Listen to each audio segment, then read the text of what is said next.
Good evening. I'd like to welcome all of you here tonight. Thank you for being here. If we have any guests, welcome to you, and thank you for being here in support of your loved ones. Our topic tonight is the war within, a new perspective on healthcare. We have 30 minutes. I have a lot of information to share with you.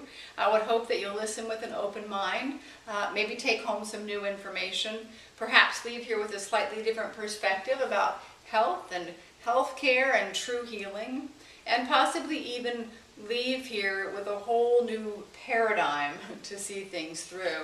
And truly, some of what we're going to be talking about tonight is the paradigm that everything that Dr. Alterman and I do rests upon. And I think that will get clearer as we go. So our topic is the war within. I want to start by talking about this warring mentality that tends to be prevalent in our healthcare system.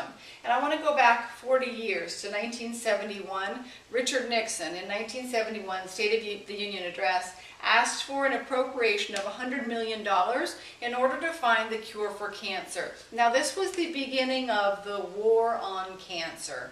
So 40 years later, probably now billions of dollars later, looking for a cure for cancer, where do things stand? Have we found a cure for cancer? No, absolutely not. We have different treatment modalities. We absolutely don't have a cure for cancer.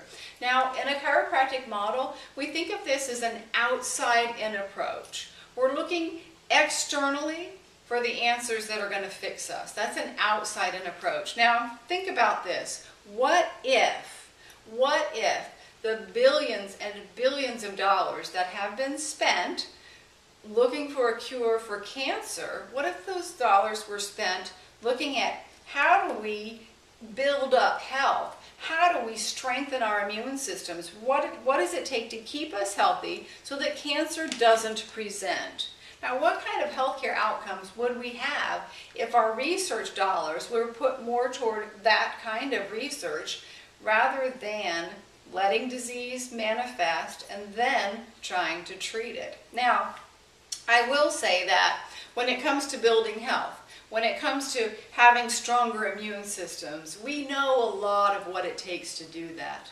We know a lot of those things, and a lot of those things are lifestyle choices, simple lifestyle choices. And the truth is that I think especially as Americans, we just don't make the right choices. However, there are still some variables in there that could very much benefit from some research looking at how do we build health so that these disease processes don't ever show up, and then we don't have to find a cure for them, okay? So,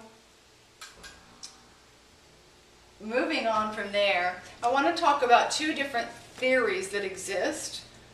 One of them is the germ theory. You're probably familiar with the germ theory, whether you know it by that name or not. The other one is the soil theory.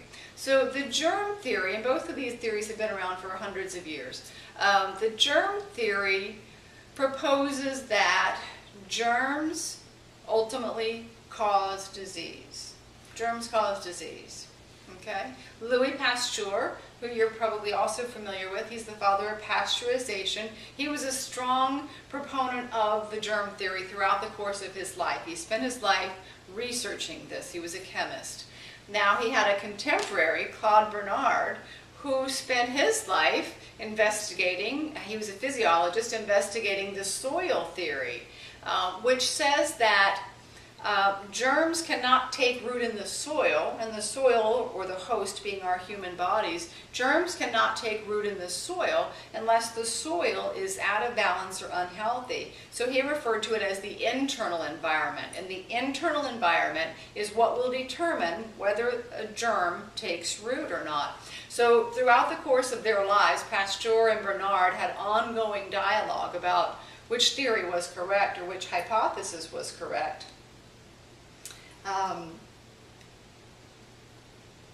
In the end, it is said that on Pasteur's deathbed, he admitted that Bernard was right by saying, Bernard was right, the germ is nothing, the environment within is everything.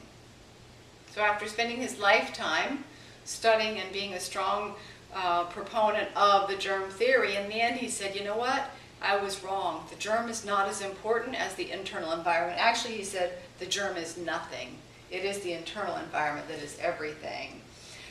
Another way of stating this, or an analogy that I really like, looking at the soil theory versus the germ theory, says that germ theorists propose that you try to get rid of the flies.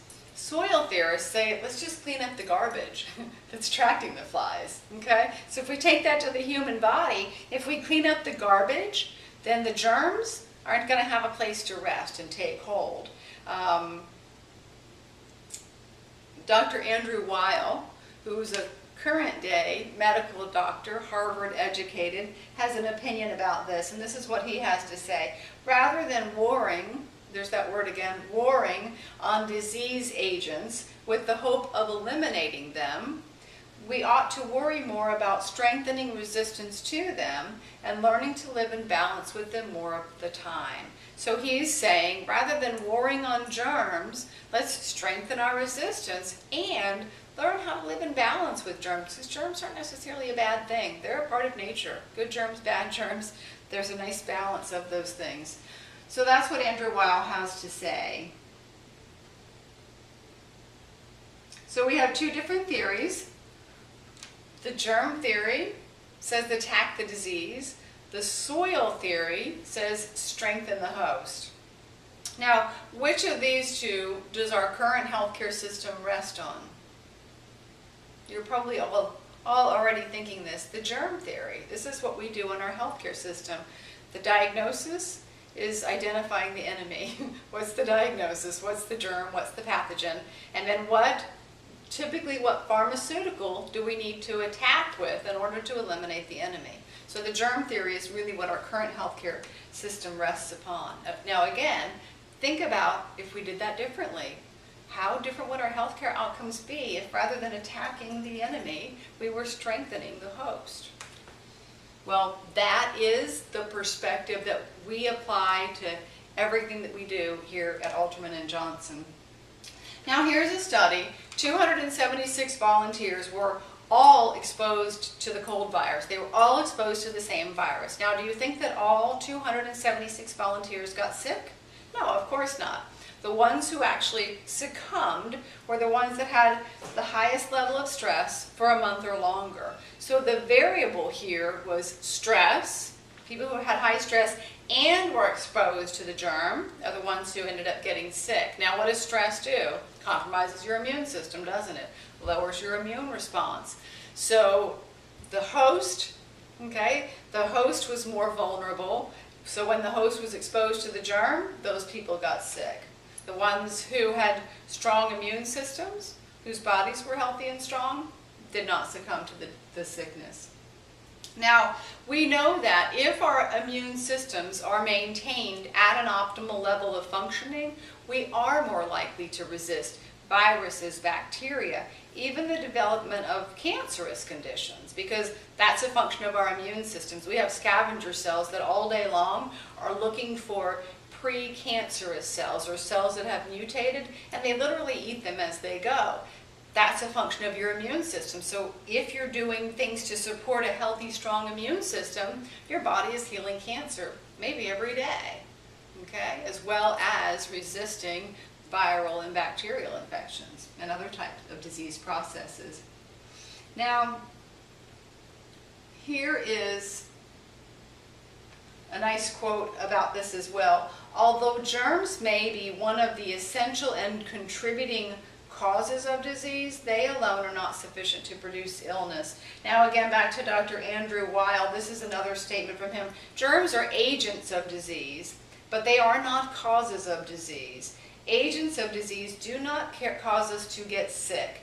They're merely potential vectors of illness waiting for a chance to do their mischief. So they get a chance to do their mischief when the soil is out of balance, don't they?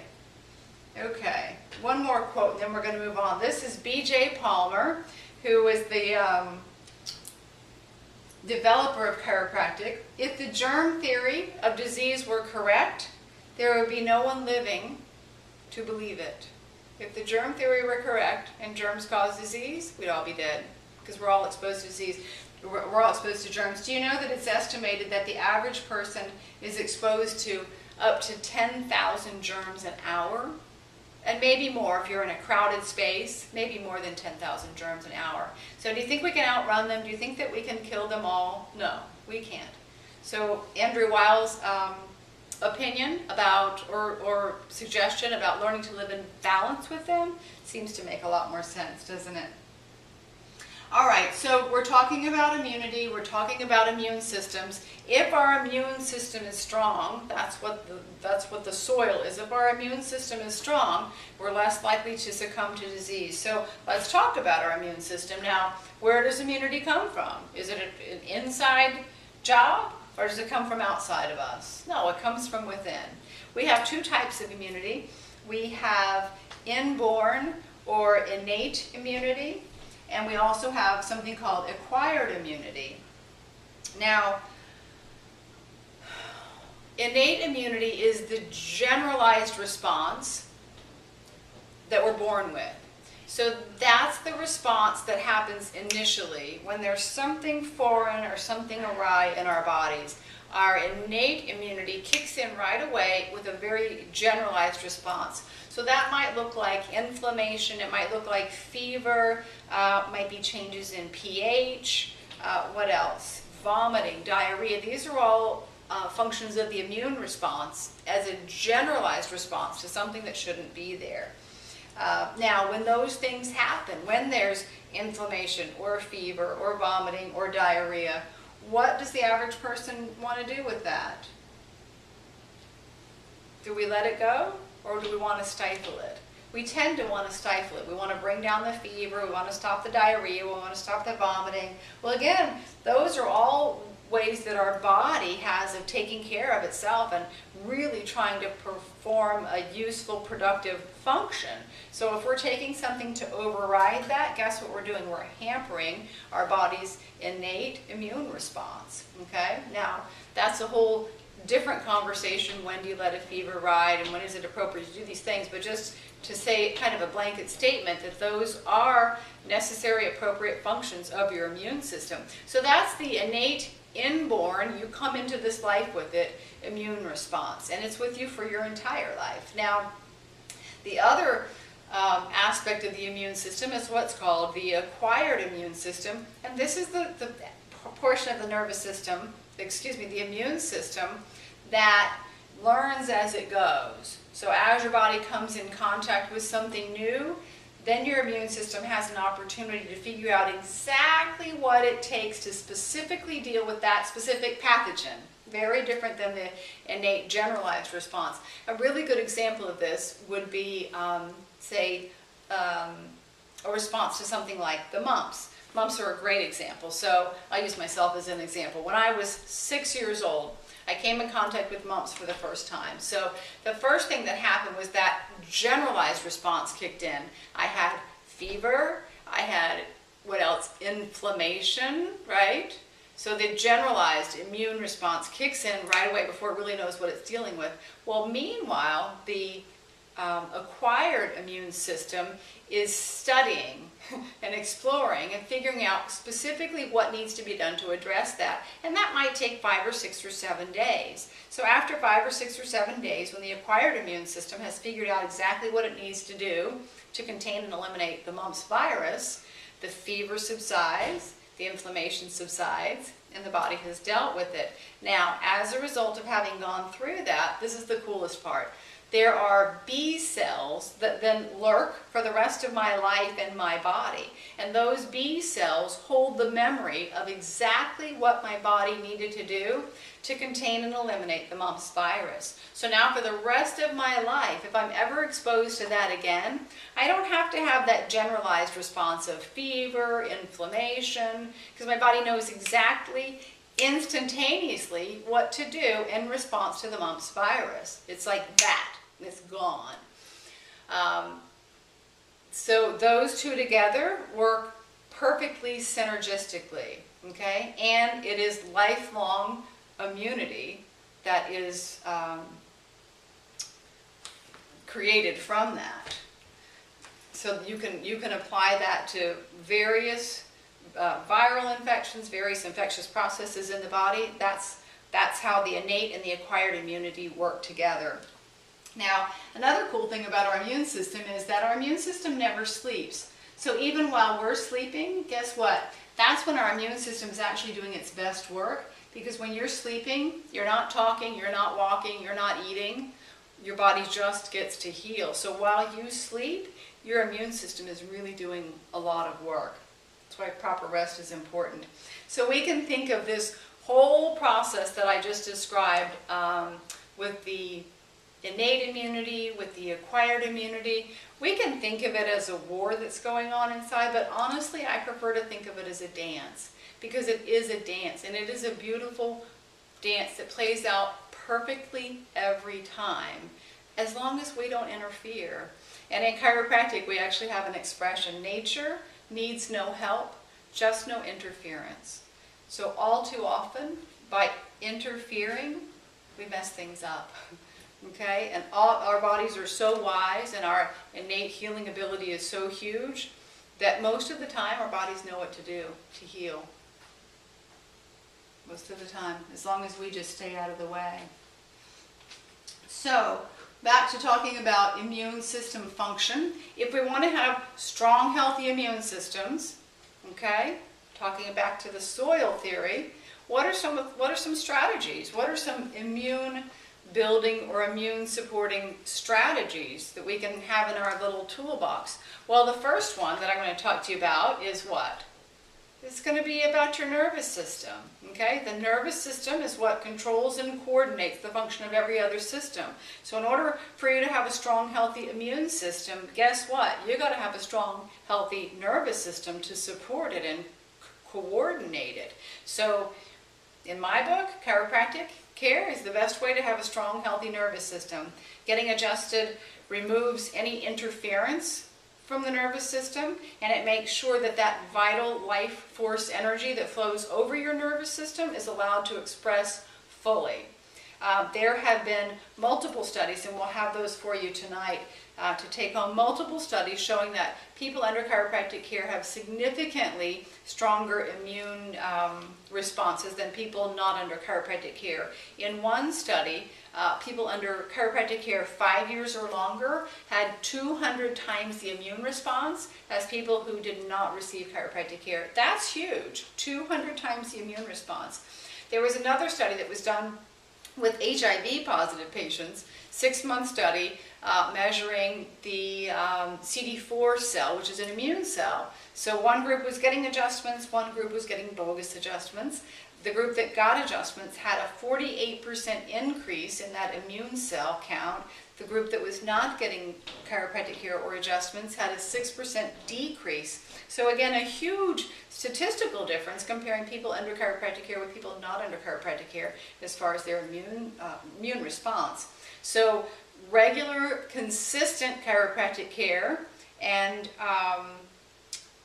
over the long term is where you have the greatest benefit. So that would be the first thing that I would say about immune supporting strategies. How about what you put in your body? How about the foods that you're eating, the nutrients that you're taking in, right?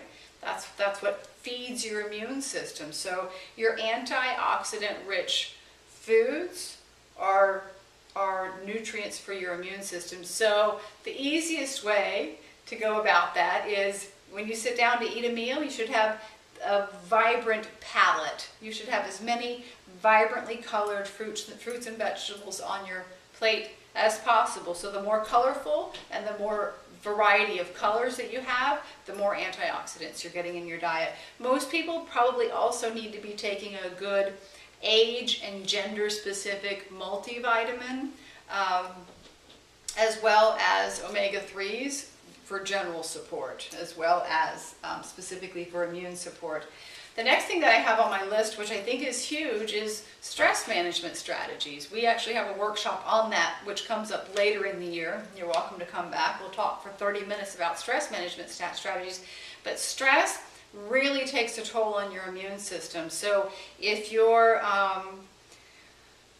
having stress that showing up from, any place in your life, your relationships, your job, your finances, whatever those sources of stress might be, that will, without a doubt, impact your immune system. So better stress management skills, better stress management strategies will help improve the function of your immune system.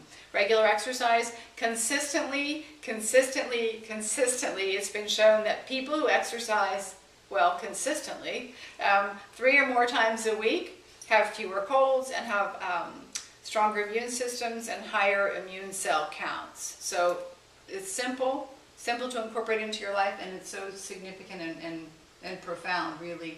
Proper rest, I mentioned that before. When you're sleeping, your body just gets to focus on healing. If you're not getting enough sleep, you're probably not doing the healing that your body needs to do. So proper rest, and I believe we also have a workshop on that.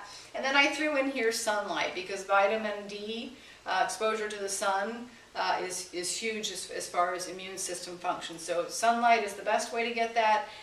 If you're not having sun exposure, you can take orally, you can take a vitamin D3 supplement, but 15 minutes a day of exposure to the sun, which means skin exposed, no sunscreen, just soak it up for 15 minutes. It's great for your immune system.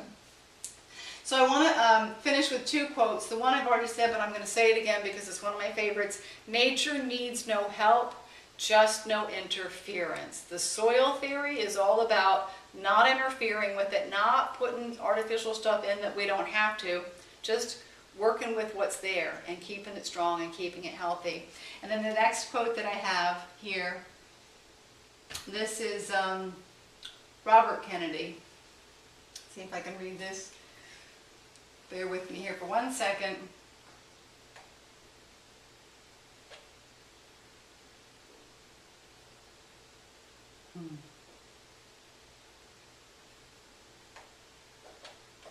Okay.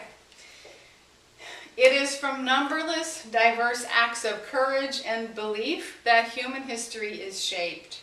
Each time a man or woman stands up for an ideal, or acts to improve the lot of others, or strikes out against injustice, he sends forth a tiny ripple of hope. So I have a belief that I stand for. And the ripple that I hope to spread out from here is that you take this paradigm, take this perspective and embody it, and you share it with your families, with your children, with your neighbors, and maybe, just maybe, alter somebody's experience of health, and maybe alter somebody's experience of life as a result. So that's what I stand for. That's what I believe in. Thank you again for being here tonight. I appreciate your attention. As you probably know by now, Dr. Alterman and I love taking these workshops out into the community. So if there is a workshop that you think would be a good fit for a civic organization that you're involved with, a church group, place of employment, please let us know. We actually have a form also that we'll be sharing with you that you can take to your employer, any of those groups, and invite us there. We'd love to come and share. Okay, thank you.